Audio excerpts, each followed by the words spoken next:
Assalamualaikum warahmatullahi wabarakatuh.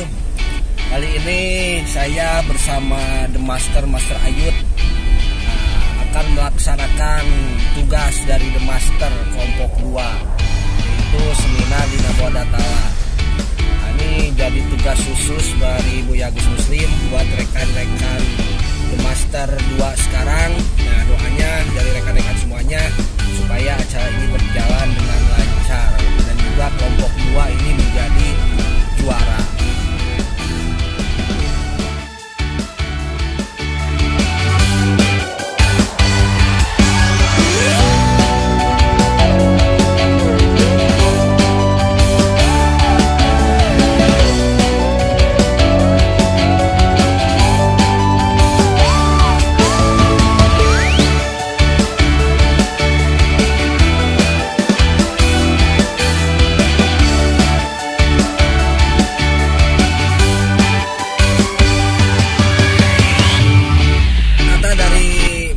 Tentang The Master 2 ini bagaimana, Mas? Luar biasa. Perjalanan The Master 2 ini orang-orangnya sangat-sangat luar biasa.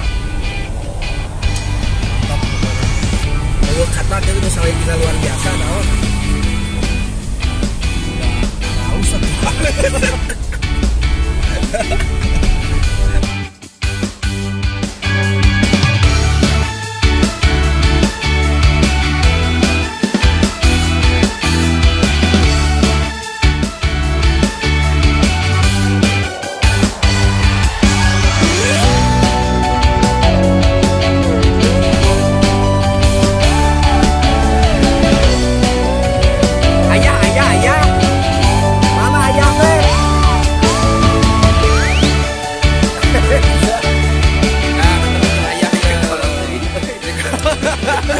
Jadi Piko ya Cikayang tanggapan ayah tentang The Master 2 ini kumaha? Kan ayah sebagai mentor sekarang.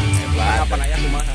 Hebat, lebih dahsyat, lebih banyak lagi pesertanya, juara. Kebetulan ada tamu istimewa nih. Ini dari Bapak Ketua Pusdiklat, ada juga Pak Holil dan juga Pak Didin. Ini tim leader dari kelompok 2. Gimana persiapannya, Master? Mantap pokoknya lah. Udah persiapan semuanya? Sangat siap. Teh kita berepresentasi ayeuna. Bagian naon teh kita ayeuna? Sambutan. Bagian dari The Master pertama yaitu Pak Ustadz Deden. Oke, tanggapan untuk hari sekarang dan persiapannya untuk hari sekarang untuk seminar bagaimana Pak Ustadz? Tanggapannya hari sekarang sangat luar biasa. Peserta sudah hampir 90% hadir di sini, rekan-rekan. Mantap. Padahal acaranya nanti kita mulai jam setelah maghrib. Tapi auranya sudah begitu luar biasa. Di situ juga ada tribun yang luar biasa. Gitu. Ada tambahan nanti. Yang sangat luar biasa, nanti kita akan bertemu dengan Buya Gus sebagai penguasa.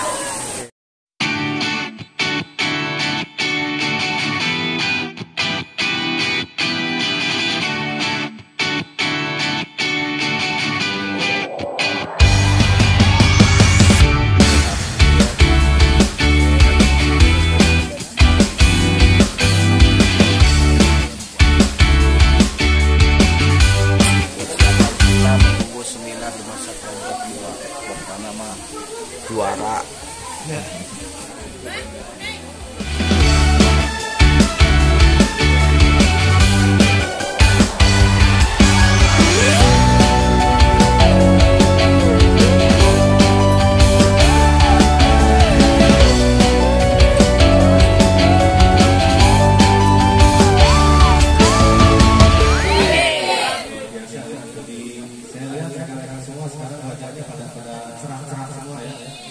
Meskipun itu adalah kondisi yang lumayan ekstrim, dingin.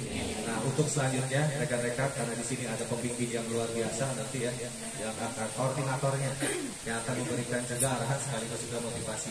Jadi kameranya silakan Mas Rofi, silakan. Tepuk tangan rekan-rekan. Terima kasih kepada rekan-rekan semuanya. Yang alhamdulillah pada hari ini kita bisa bertemu kembali di acara sangat luar biasa yaitu The Master. Ya.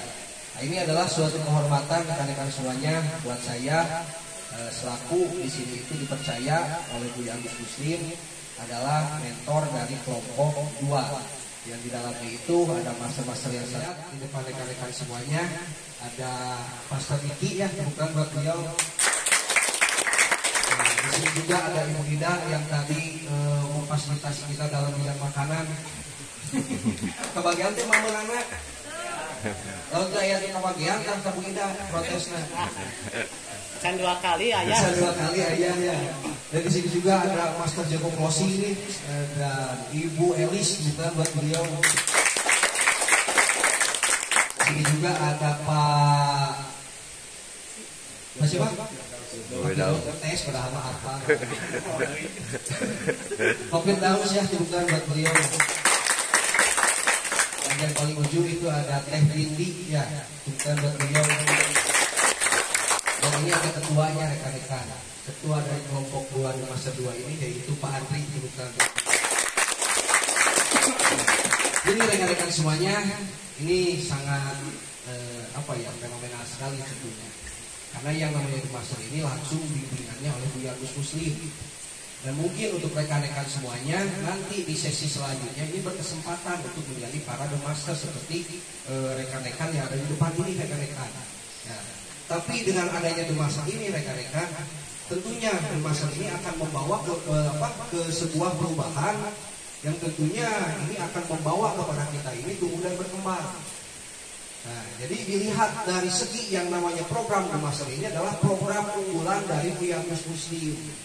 Dan pada hari ini rekan-rekan master yang ada di depan ini rekan-rekan akan bersharing bersama rekan-rekan semuanya. Ya, akan bersharing bersama rekan-rekan semuanya, akan mengupas tuntas tentang apa itu yang namanya sistem indra penciuman. Indra penciuman. Siap. Jadi hari ini kita akan membahas tentang indra penciuman. Indra penciuman pasti termasuk gangguannya. Macam kali sangat. Habis sarang pasukan. Biasa. Siap.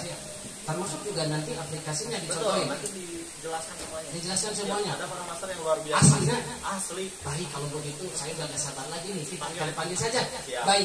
Baiklah rekan-rekan, kita akan panggil siapa yang akan membahas tentang hal ini.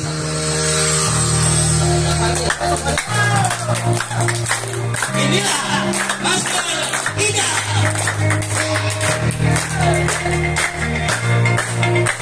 Saya Master yang sangat luar biasa.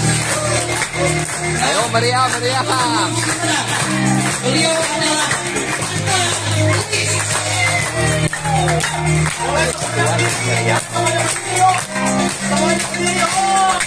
saya juga akan panggil Master yang sangat luar biasa pada aplikasi dari rata-rata nasi ini.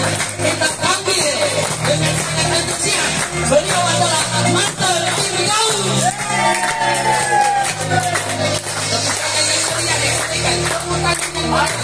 Dan rekan-rekan ini juga kehadiran yang sangat luar biasa dari Agus Muslim Simak. Beliau adalah Master Andri. Satu lagi saya akan sampaikan pembahasan dari rekan-rekan hari ini. Master yang sangat cantik luar biasa pembahasan. Beliau adalah Master India. Dan hari ini kami sudah ditemani oleh Master yang sangat luar biasa.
indera penciuman ya. Indera penciuman salah satu dari sistem indera ya. Sistem indera ada 5 ya. Dari mulai penciuman, pendengaran, penglihatan, peraba dan perasa. Sistem panca indera. Sistem indera adalah bagian dari sistem saraf yang berfungsi untuk proses informasi. Jadi informasi yang masuk ke otak atau tubuh itu disebutlah panca indera ya. Dalam sistem indera terdapat reseptor indera, jalur saraf dan bagian dari otak ikut serta dalam tanggapan indera. Umumnya sistem indera dikenal dengan adalah penglihatan, pendengaran, penciuman, pengecapan dan peraba. Itulah sistem panca indera. Sistem penciuman. Nah, ini yang akan kita bahas tentang sistem penciuman. Struktur sistem penciuman. Ini ya, ada beberapa penampang alat peluh hidung ya. Dari mulai hidung, sel olfaktorius, ini tulang hidung ya, sampai ke bulbus atau yang ke otak ya. Nah, ini bagian-bagian hidung. Ada tulang hidung, rongga hidung, lendir atau mukus, ada silia ya atau bulu-bulu halus olfaktori, ada serabut saraf ke otak, ada serabut saraf pembau olfaktori. Fungsi hidung sebagai organ pernapasan atau penyaring udara. Ada indera penciuman, pemberi rasa pada makanan, pengaturan suara, membersihkan saluran pernapasan. Kalau berbicara penciuman tidak lepas dari namanya hidung ya. Ini ada hidung bagian luar. Ini ada pangkal hidung ya. Ada puncak hidung. Nah, ini yang biasanya pesek atau mancung di sini. Ada batang hidung, ada hidung alas nasi, lubang hidung. Nah, ini lubang hidung ya, ada 2 pastinya. Ada kolumela atau sekat ya, sekat antara lubang yang kiri dan yang lubang yang kanan. Ini kedua ada selaput lendir. Pada hidung adalah bagian yang memiliki fungsi untuk menghasilkan mukus atau ingus, sehingga hidung dapat terlindung dari berbagai jenis kotoran dan bakteri. Ini jadi kalau bersih itu berarti ada yang masuk nih, gitu. Dan fungsinya lendir itu untuk menjaga supaya tidak masuk terlalu jauh. Dan ada bulu hidung. Bulu hidung adalah rambut-rambut halus pada hidung memiliki fungsi. Ini nggak digambarin ya, karena banyaknya yang dikepang bulu hidungnya. Ada tulang rawan hidung ya. Ini yang tulang rawan ya. Tulang rawan pada hidung adalah bagian yang kuat namun elastis, membentuk bagian ujung hidung. Tulang rawan memiliki bentuk yang menyusun hidung dan juga menentukan bentuk hidung. Berarti kalau hidungnya pesek, berarti tulangnya terlalu ke dalam. Nah, ada septum. Septum itu pemisah ya, tulang pemisah antara lubang kiri dan lubang kanan ya. Nah, ini gambarnya ya. Yang kelima ada sinus. Sinus itu ada rongga ya, bentuk rongga yang berada di sekitar hidung. Nah, ini ada 4. Ada sinus frontal, ini ada yang di atas alis ya. Terus ada sinus etmodial. Nah, ini di samping hidung atau di dekat mata. Dan namanya sinus sphenoidal. Ini dari samping sampai ke telinga ya. Terus ada sinus maxillaris. Nah, ini di zygomatikum kalau bahasa kita, atau di tulang pipi ya. Nah, ini ada 4 ya. Terus ada namanya silia, silia bukan sinia. Silia adalah bagian bulu hidung yang sangat halus yang fungsi untuk mengerjakan penyaringan udara yang masuk ke hidung. Nah, ini di dalam. Yang bagian dalam. Nah, ada saraf hidung, saraf olfaktorius. Saraf hidung atau saraf olfaktorius adalah salah satu dari 12 saraf kranial. Saraf kranial itu adalah saraf yang langsung berhubungan dengan otak. Ada kranial, ada spinal ya. Spinal itu ke tulang belakang, kalau kranial ke otak. Ini ada 12 ya. Yang memiliki fungsi sebagai reseptor utama dalam indera penciuman. Saraf hidung menerima rangsangan berupa aroma yang terbawa bersama dengan udara yang biru, lalu mengirimkan informasi berupa impuls. Fungsi dari saraf hidung berkaitan dengan rasa makanan. Baiklah rekan-rekan, di sini saya akan menjelaskan tentang gangguan indera penciuman. Gangguan indera penciuman itu ada beberapa yang disebut anosmia. Apa itu anosmia? Anosmia adalah hilangnya kemampuan seseorang untuk mencium bau. Kondisi ini juga menyebabkan penderitanya kurang bisa menikmati makanan seperti biasa, karena bau yang kita cium tidak bisa kita rasakan ya. Yang pertama itu, yang kedua adalah parosmia. Parosmia adalah seseorang yang bisa mencium bau sesuatu atau mungkin bau yang dicium mengalami distorsi sehingga berubah aromanya. Jadi kurang peka di penciumannya. Hingga terjadi ketika reseptor bau hidung itu tidak mendeteksi bau atau salah menerjemahkan bau menjadi impuls saraf ke otak. Yang selanjutnya adalah pantosmia.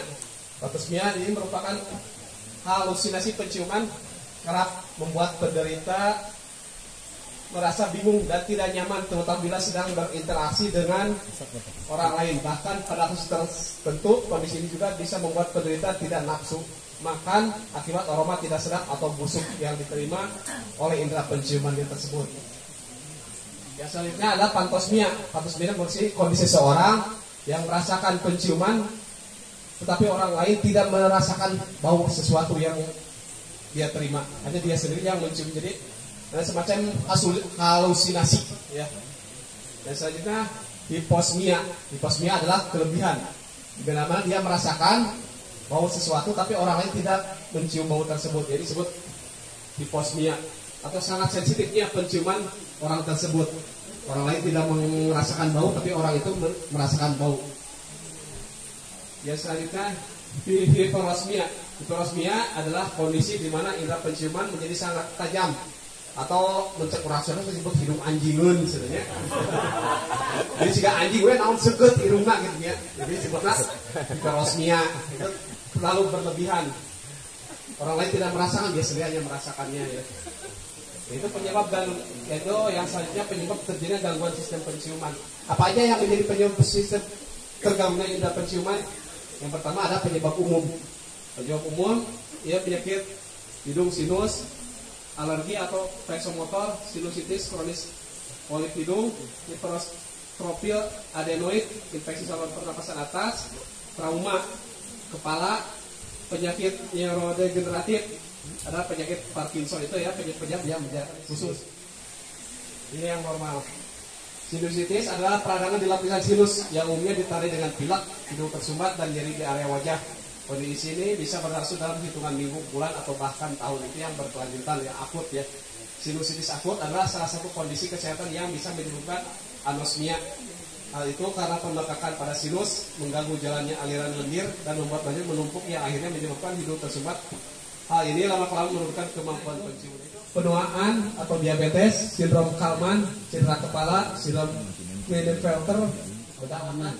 Gagal dalam pemahaman, gagal juga dalam gerak. Gagal dalam gerak, salah dalam gerak, hasil juga tidak akan jauh seperti itu. Rekan-rekan, baik rekan. Satu bau,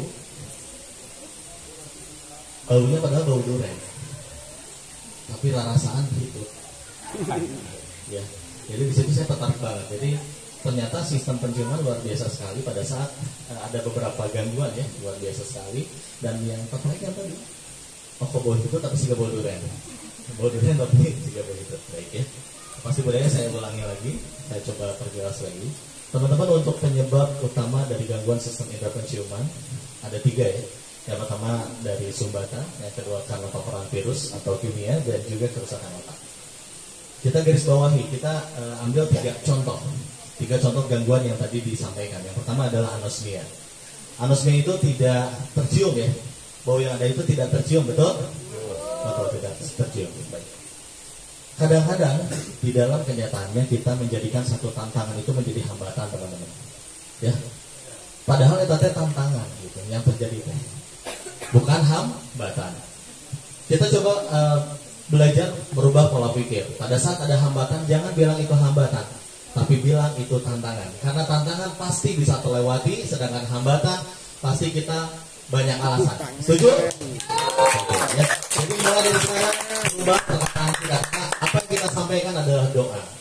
Ya, baik. Berikutnya, seperti halnya anosmia, tidak mencium bau apapun, begitupun ketika kita tidak mau berproses. Cung ada. Cung yang mau berproses, angkat tangannya.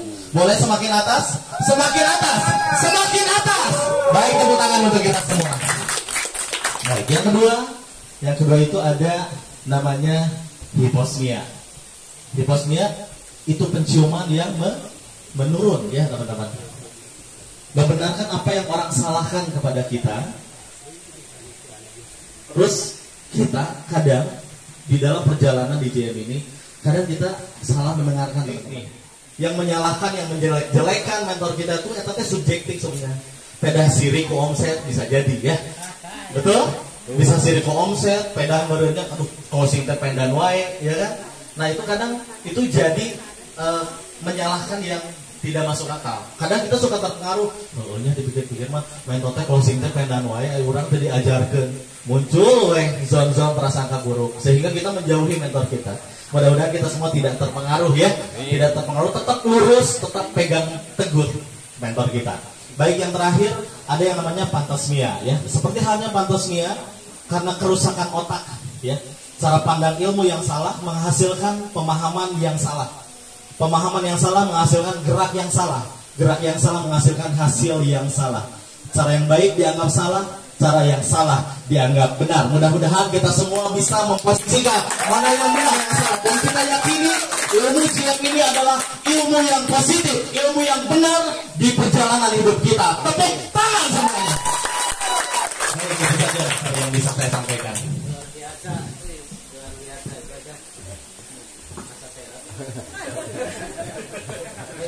Baik. Tapi ngomong-ngomong ya gangguan. Gangguan secara umum ya. Betul. Tapi gangguan sistem penciuman secara umum berkaitan dengan pengaruh dari organ yang lain. Organ yang lain seperti paru-paru, usus besar, terhadap proses pencapaian impian kita. Pasti budayanya seperti apa? Jelaskan. Oke, silakan. Baik teman-teman, untuk penciuman itu dipengaruhi oleh dua organ ya, paru-paru dan usus besar. itu tarundur sih kan namanya. Yang jawabannya lebih keras nanti akan ada door prize dari Agnia. Siapa yang mau door prize? Ya, insya Allah ya. Baik, karena di Agnia itu teman-teman belanja feromon hadiah pendan, betul? Salah dibalik. Baik ya teman-teman. Paru-paru, ya kita bicara paru-paru dulu. Paru-paru itu berlambang apa? Ada yang tahu? Ilmu, ya. Tempatnya ilmu di mana sih teman-teman di JM ini? Di mana? Cintani atuh. Oke, tempatnya ilmu ada di koordinasi, ya. Selain dari paru-paru, penciuman juga terpengaruh oleh usus. Usus besar berlambangkan pergerakan. Cung di sini yang tidak gerak, cung? Tidak ada. Cung yang gerak, cung? Luar biasa. Semoga dengan pergerakan impian kita segera tercapai. Baik, itu ya. Paru-paru dan usus besar. Paru-paru itu berlambangkan ilmu, ya, atau wajah. Dan di BOK ya, itu dinamakan yayasan, betul ya? Yayasan tempat kita menuntut ilmu. Adapun usus besar adalah pergerakan. Nah, bicara tentang paru-paru dan usus besar tentunya ada yang mempengaruhi, setuju? Ada yang tahu yang mempengaruhinya apa? Coba kita ingat lagi 5 unsur halangan ya. Oke, 5 unsur. Yang pertama unsur apa? Kayu. Master atau Oke, yang pertama, yang kedua, yang ketiga, yang keempat, yang kelima. Empat pola akar masalah. Berarti apa yang sangat berpengaruh? Tentu apa? Pola minum ya. Kenapa? Karena secara fungsi itu usus besar dan paru-paru berfungsi untuk menyerap air dan menyebarkannya ke seluruh tubuh. Itu ya, pola minum. Ketika pola minum bermasalah, otomatis akan membuat usus besar kita cepat panas. Ketika usus besar kita panas, otomatis lendir di hidung akan berkurang sehingga hidung menjadi lebih kering. Kemudian ketika paru-paru kita kurang cairan ya, dalam sehari paru-paru kita membutuhkan 400 ml air. Itu minimal 400 ml air. Jadi kalau minum 2 liter tuh paling besar tuh pemakaiannya di paru-paru. Kalau di paru-paru kurang cairan, itu akan mengakibatkan pembuluh darah di paru-paru akan mengecil ya, sehingga akan mempengaruhi ketika kita bernapas. Itulah bernapas ya gitu kan. Kalau kita bernapas otomatis ya, karena penciuman itu senyawa kimia itu akan masuk ketika kita bernapas. Ketika kita bernapas terjadi kekurangan ya, karena terjadinya panas di usus besar dan paru-paru, otomatis senyawa kimia yang masuk ketika bernapas akan sulit untuk dipresentasikan dipersepsikan menjadi sebuah aroma, itu ya.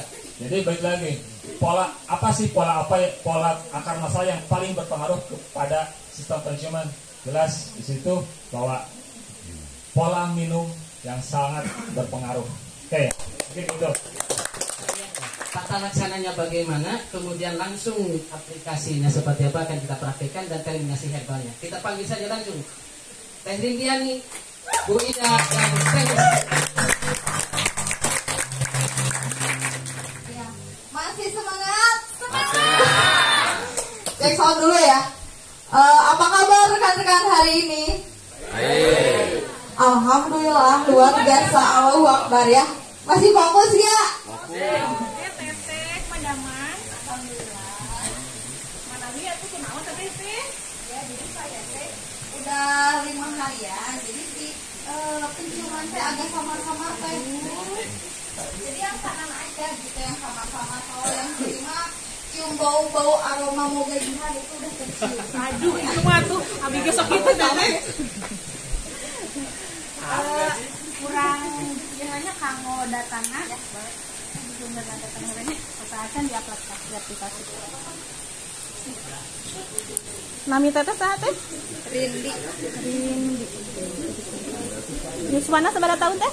20. Alamatnya di mana teteh? Di Cimahi. Manawi nomor HP-nya teteh? 089 belakangnya 123. Isi ada yang nyatet. Ya udah deh. Itu hilang penciuman ya teh ya.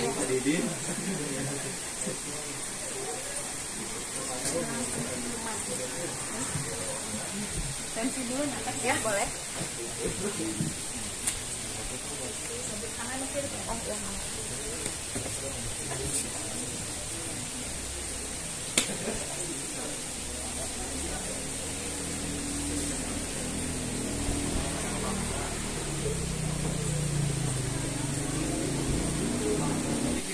Jangan teteh ngakibatkeun sinusitis teteh. Teteh gangguan sinusitis teteh akibat tina pola makan sama minumna panginten kira kajagi. Leres pisan. Jadi pagi-pagi jarang sarapan, nemu makan teh jam 1 eta oge baso gitu.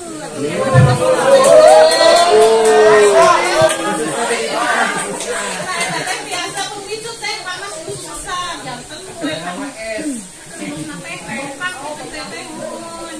tamu palu-palu lagi kerjanya kirang maksimal kan kemas pola tuang saludna di terus teh datanya urang di mah 18 ayeuna urang terasa aplikasinya teteh yang kanggo mengatasi keluhan teteh biasa mengker teh teteh.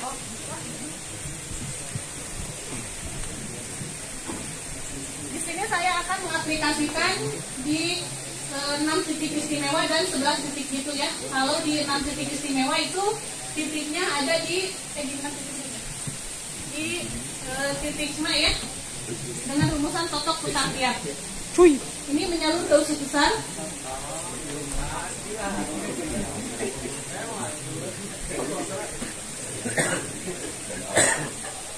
Ini titik bat, ini menyalur ke otak ya teh ya. Ini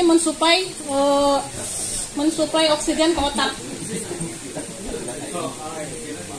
Ini jalan kepala.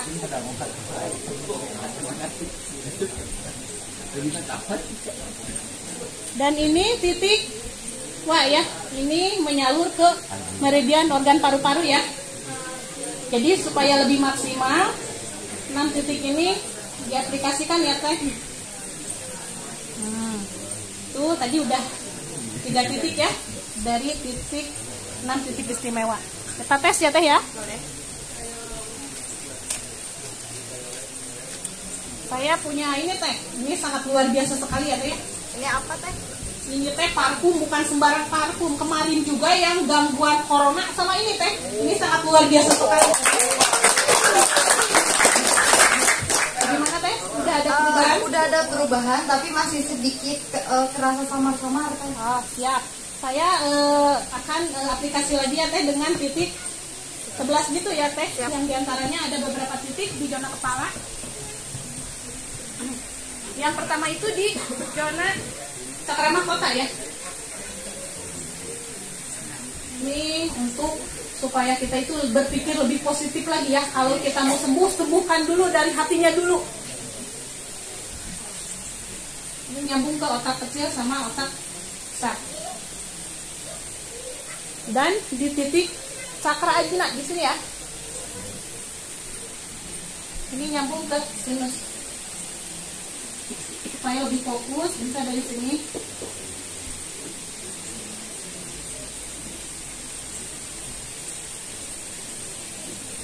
Dan titik zygomatikum.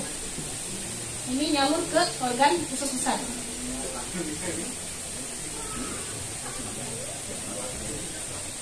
Di sini ada titik itu ya, sama menyalur ke meridian sinus.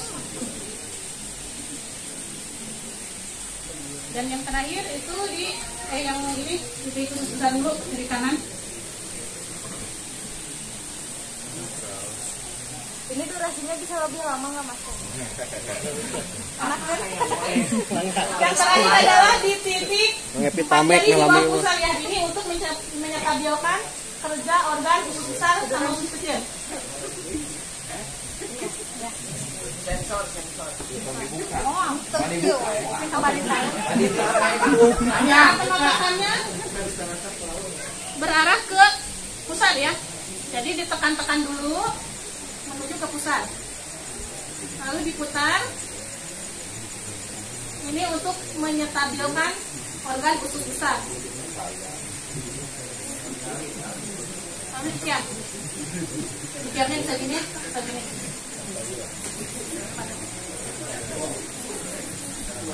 Lagi teh, kita coba lagi ya. Tadi sudah diaplikasikan, sudah diperbaiki ya. Gimana teh? Ini sangat luar biasa sekali teh. Ini bukan sembarangan parfum teh.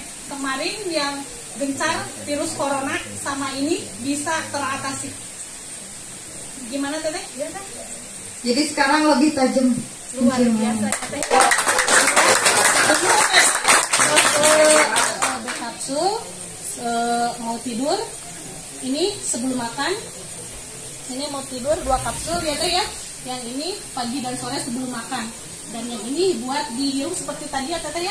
Kalau ini diminum ya teh biasa, kalau ini digodok ya teh ya, terus dikeluarkan itu untuk menstabilkan gangguan yang ada di sinusitis ya teh ya. Terus kalau bisa teh ya, kalau teteh gangguannya belum stabil, teteh bisa 4 kali terapi teteh, jadi seminggu sekali ya teteh ya. Nanti dari sekarang tanggal 16 mungkin 1 minggu ke depan teteh bisa datang lagi ke sini ya teteh ya. Atau herbal yang terkait dengan sistem indera penciuman. Berdasarkan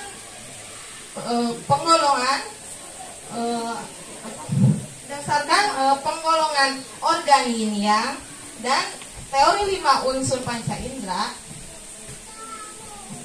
sistem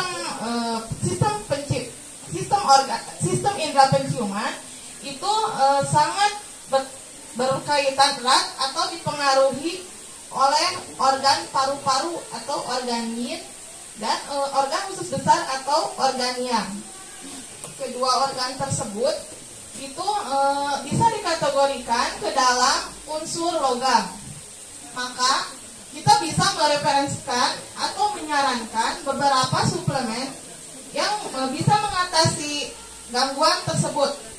Misalnya gangguan pada sistem indera penciuman yang terjadi karena adanya gangguan pada organ paru-paru, yaitu B-powder yang bisa dikombinasikan dengan B-kapsul. B-powder sifatnya memanaskan. Bahan dasarnya berwarna putih, rasanya pedas, dan memiliki emosi sedih. Kenapa B-powder sifatnya itu memanaskan? Apakah ada kompor di dalamnya? Ada. Ayahnya, karena sudah terlihat ada kandungan utama yang terdapat pada B-powder. Itu salah satunya yaitu pahak ginseng.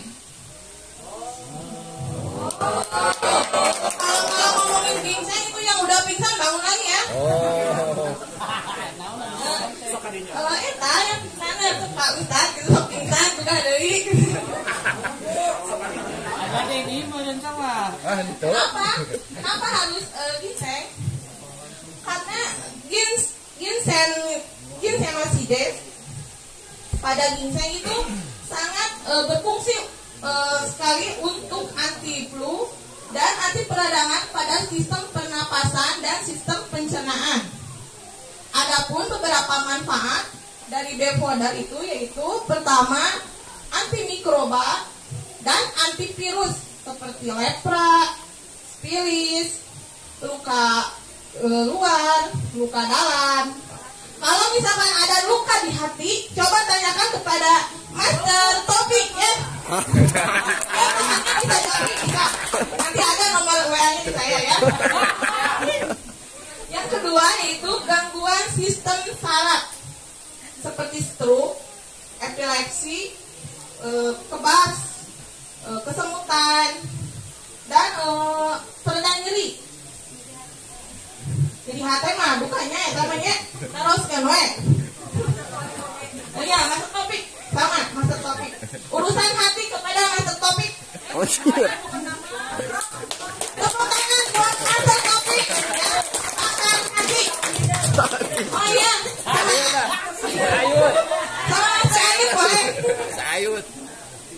Korban sakit hati. Korban sakit hati. Yang berikutnya adalah untuk kekebalan tubuh dan stamina. Keempat, itu untuk menstabilkan gula darah. Kelima, untuk keseimbangan tubuh. Keenam, untuk anti kanker dan tumor. Aturan minum yaitu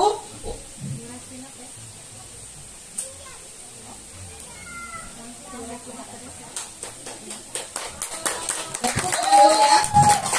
Soalnya sarana keun dijempling. Mau tepuk tangan lagi. Lagi. Lebih keras lagi. Pokoknya keun terus siap gitu kan. Nah, Gunaannya B-powder sekarang.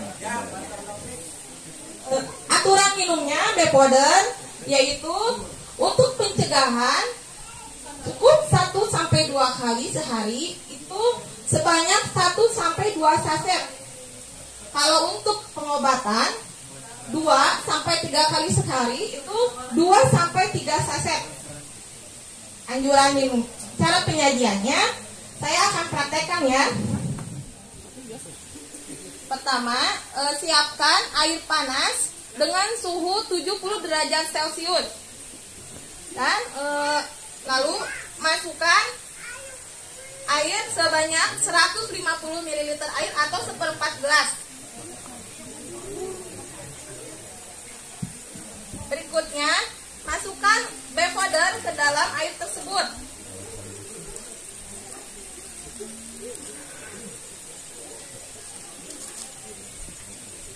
Disarankan untuk sendoknya itu non logam ya. Aduk 7 kali ke arah kanan.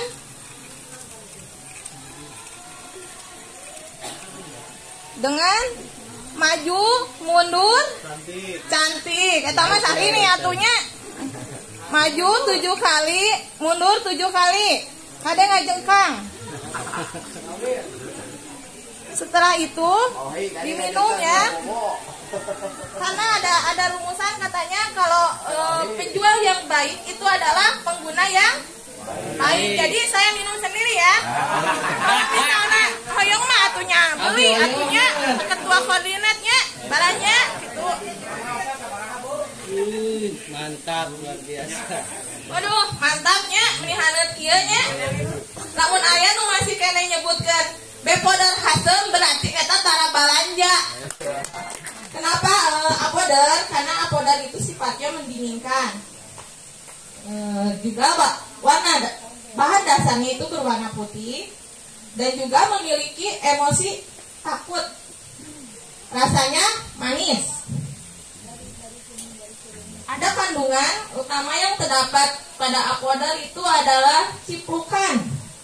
Apa ciplukan ke? Cecenet ya, mau apa mah meureun bakalan cecenet nyalaan eta uban.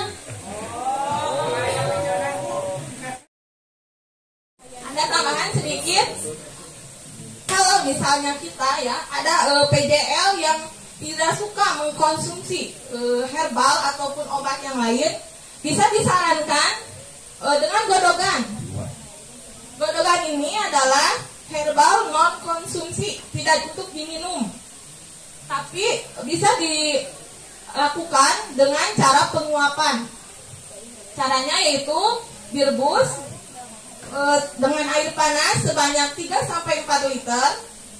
Jangan lupa campurkan garam 3 sendok, lalu diuapkan. Boleh pakai selimut, pakai apa ya, ditutup sampai rapat. Iya, 300. Berikutnya feromon.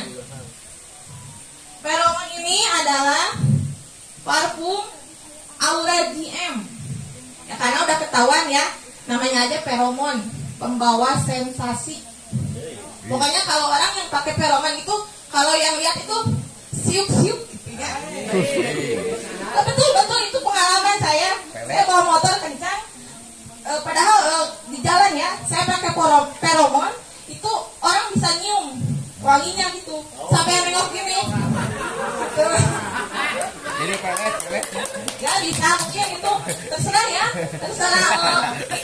terserah ininya gitu. Mau dibilang ini katanya itu minyaknya minyak pelet ya.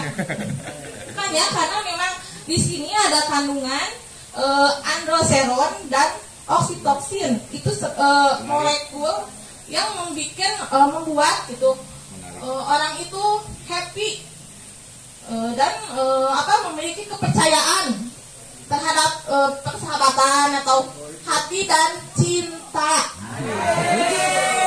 Kalau ngomong cinta mah langsung lulus. Didin ya kan. Wah Didin mah lope. Ya mungkin itu saja ya yang bisa saya paparkan. Saya kembalikan kepada moderator yang sangat luar biasa. Tepuk tangan. Menerapkan budaya pasti budaya indera penciuman untuk pergerakan GM untuk mencapai impian. Luar biasa rekan-rekan. Terima kasih. Siap. Itu katanya ibunya. Baik. Oke, jelas ya Bu ya. Jadi bagaimana caranya kita menerapkan pasti budaya yang tadi disampaikan ya Bu ya di dalam pergerakan GM. Kembali kita memahami bahwa dua organ yang tadi, paru-paru itu berlambangkan ilmu ya. Nah, jadi bagaimana caranya kita menyerap ilmu yang disampaikan oleh guru-guru kita sehingga kita bisa memahami dan bisa kita terapkan di dalam perjalanan terapi yang kita lakukan ya. Itu yang pertama. Organ yang kedua adalah usus besar ya. Itu berlambangkan terhadap pergerakan ibu. Jadi pada saat kita sudah mendapatkan ilmu, pada saat kita sudah menyerap ilmu dari guru-guru kita, tentunya piraku diantep wae. Betul ya Bu ya? Karena sebaik-baik yang mendapatkan ilmu adalah orang yang menyampaikannya kembali ya, betul ya Bu ya. Jadi kita gerak Bu di situ. Setelah kita dapat ilmunya, kita maksimalkan gerak. Nah, ulah berbaring wae. Memang sekarang kan lagi usum ya, banyak sekali penjual-penjualan online ya, di mana penjual online itu rebahan tapi dapat cuan, betul? Tapi kita mah seorang terapis gerak wae ya, terapis online. Punten Kang, hayang dibekam online wae nya, mau mungkin kan? Berarti kita harus gerak ya. Kita punya ilmu, kita bergerak. Betul. Dan punya ilmu ditambah pergerakan kita yang luar biasa, itu belumlah sempurna. Kenapa belumlah sempurna? Karena ada satu hal lagi yang harus kita perkuat, yaitu koropak Ibu, pengkondisian keuangan kita. Karena apa? Karena pada saat kita koropakan, pada saat kita kondisikan, pada saat kita poskan ke tempatnya, itu akan memudahkan dan menguatkan keuangan kita ya Bu ya. Jadi rumusnya tadi, ilmu tambah pergerakan tambah koropak atau komitmen, itu akan mempercepat tercapainya atau terkerjanya impian-impian kita. X tambah Y tambah Z sama dengan impian. Ya, ilmu tambah pergerakan tambah komitmen, itu namanya impian. Setuju Bu? Jadi yang nama mual berbaring lagi. Anusia kemarin kan ada COVID. Nah, nanti dengan penjelasan anusia itu kalau jelas Saya kan simpulkan COVID tidak ada kan gitu. Iya, betul. Penyebabnya kan dari mana? Nah ini tolong jelaskan. Pertanyaannya mungkin apakah COVID bisa menyebabkan anosmia? Anosmia apa ya? Ya, anosmia. Apakah COVID bisa menyebabkan anosmia ya? Atau apakah orang yang positif COVID pasti anosmia gitu? Oke.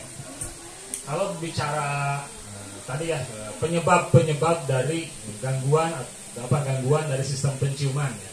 Anosmia, parosmia atau patosmia ya. COVID itu berada di penyebab khusus ya. Berarti kalau khusus tuh tidak selalu menyebabkan gangguan ya.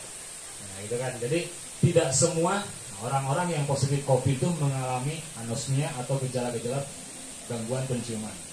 Kayak sebuah penelitian ya. Ada jurnal kesehatan salah satu universitas ya, kalau nggak salah Universitas Columbia di Amerika Serikat. Nah, itu menjelaskan ternyata hanya 60% orang yang positif COVID yang mengalami gangguan penciuman. Hanya 60%. Bukan berarti tidak semuanya. Ya, dari penelitian itu tidak semuanya. Nah, dan itu diterangkan ternyata 80%-nya hanya mengalami gangguan ringan. Itu yang antara 1 sampai 3 hari gangguan penciumannya. Kemudian hilang.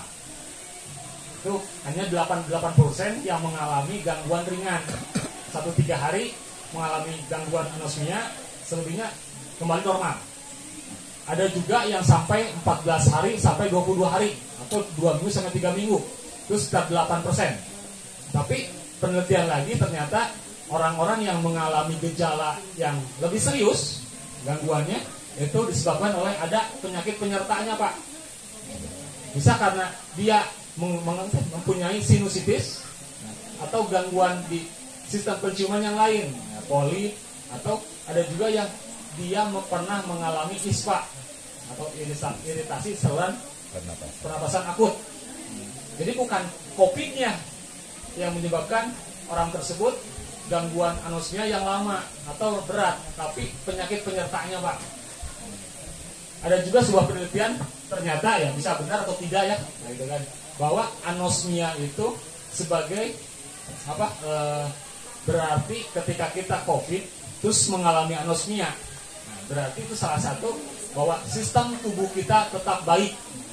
Itu ada kabar baiknya. Berarti apa? Sistem kekebalan tubuh kita tetap baik. Lalu secara logika gini, COVID itu kan virus, benda asing ya. Nah, logikanya gini, itu kan penyerang ya. Nah, logikanya gini, kalau kita diserang dengan jumlah musuh yang lebih banyak, cara yang terbaiknya apa kita biarkan masuk ke dalam atau kita tutup gerbangnya. Nah, ketika ada serangan musuh yang lebih banyak, cara yang terbaiknya dari sistem kekebalan tubuh adalah menutup jalurnya dengan silia, dengan rambut-rambut halus Nah, ketika menutup itu, nah, ketika tertutup jalurnya, nah itulah yang menyebabkan anosmia. Nah, itu sebagai bagian dari sistem kekebalan tubuh. Mungkin itu, Pak. Mungkin itu. Tidak semuanya, Pak. Yang COVID pasti anosmia. Hampir habis. Oleh karena itu izinkan saya mengucapkan terima kasih pada The Master 2 ini. Tepuk tangan yang meriah. Dan juga kita ucapkan terima kasih kepada para mentor yang sangat luar biasa. Tepuk tangan yang meriah. Terima kasih. Tentu saja pergerakan rekan-rekan bisa hadir ke sini atas dorongan dan bantuan dari ketua koordinat masing-masing, ketua koordinat LKPPIA, ketua koordinat Dania Patah, dan juga ketua koordinat Jaya Perkasa. Untuk itu kita berikan aplaus kepada para ketua koordinat. Terima kasih Ibu Juli, terima kasih beserta Ambu, juga terima kasih kepada Master Ade Fulkon. Baik, terima kasih dari awal sampai akhir. Kesimpulannya adalah seperti tadi, rekan-rekan tetap jaga semangat, yakin dengan pergerakan ilmu, pahami ilmu, kita perkuat koordinasi, kemudian gerakan ilmu itu dengan kepatuhan kita dan buktikan itu dengan komitmen kita. insya Allah kita akan cepat tercapai apa yang kita impikan selama ini. Terima kasih, saya Denmus dari mentor kelompok 2. Billahi taufiq wal hidayah. Wassalamualaikum warahmatullahi wabarakatuh. Rekan-rekan tepuk tangan sekali lagi untuk bilang seminar The Master sudah selesai. Dan kerja bagus diem. Kok ini ada lampu taman? Nanti kita ngejelasin agak-agak. Oke, Pak Firdaus. Tanggapan Pak Firdaus tentang The Master gimana Pak Firdaus? Alhamdulillah luar biasa sekali. Puas? Puas, alhamdulillah. Nah, ini tim leadernya nih Pak Andri. Gimana Pak Andri tanggapannya tentang seminar hari ini? Puas saya. Lancar. Lancar, mudah-mudahan bisa bermanfaat buat semua. Amin ya rabbal alamin.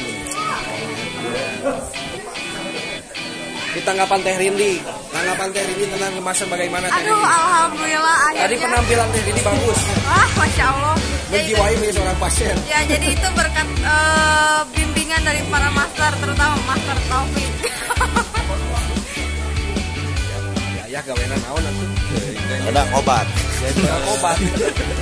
Aya mah seuri-seuri emprak Mana bunga we ayeuna. Mana bunga Dik, berarti datana kudu gemuk kalau dina bunga. mana saeutik wae kan. Jangan bonteng. Jangan apa bonteng. Ya apa bonteng itu bunga di bonteng terus. Ya bonteng anu rumah mama kieu. Ya bonteng rumah ketok.